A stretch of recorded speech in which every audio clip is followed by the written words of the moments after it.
আলহামদুলিল্লাহি রাব্বিল আলামিন আসসালাতু ওয়াসসালামু আলা রাসূলিহিল কারীম ওয়া আলা আলিহি ওয়া সাহবিহি আজমাইন।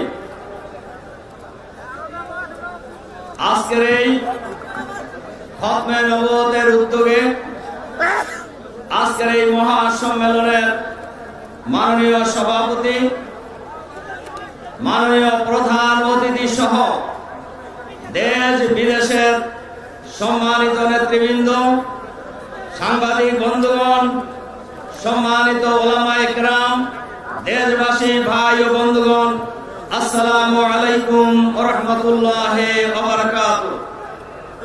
সংগ্রামী ভাই এবং বন্ধুগণ, আজকের এই সরোয়ার্দী উদ্যানে আজকে আমরা যে মহা সম্মেলনে উপস্থিত হয়েছি, এটা আজকে শুধু সরোয়ার্দী উদ্যান নয়, গোটা বাংলাদেশের সরোয়ার্দী উদ্যানে পরিণত হয়েছে। শুধু সরোয়ার্দী উদ্যানে বাংলাদেশ নয়, গোটা মুসলিম বিশ্ব সরোয়ার্দী উদ্যানে উপস্থিত হয়েছেন। আমাদের সবার বক্তব্য পরিষ্কার।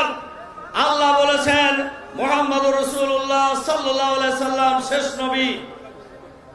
মুহাম্মদুর রাসূলুল্লাহ সাল্লাল্লাহু আলাইহি সাল্লাম নিজে বহু হাদিসে বলেছেন তিনি সর্বশেষ নবী, এর পরে আর কোন নবী আসবে না।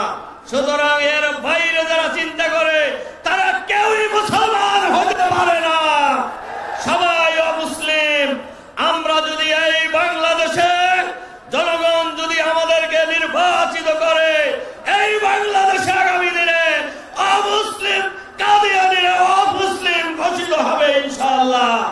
সংগ্রামী ভাই এবং বন্ধুগণ, কাজে এই অমুসলিমের ব্যাপারে, কাদিয়ানীদেরকে অমুসলিম ঘোষণার ব্যাপারে কারোর কোনো দ্বিমত নেই। আসুন আমরা সবাই মিলে এই আন্দোলনকে আরো জোরদার করি, সেই আহ্বান জানিয়ে আমার বক্তব্য শেষ করছি। আল্লাহ হাফেজ। বাংলাদেশ জিন্দাবাদ। খতমে নবুয়তের আন্দোলন বিজয়ী হোক।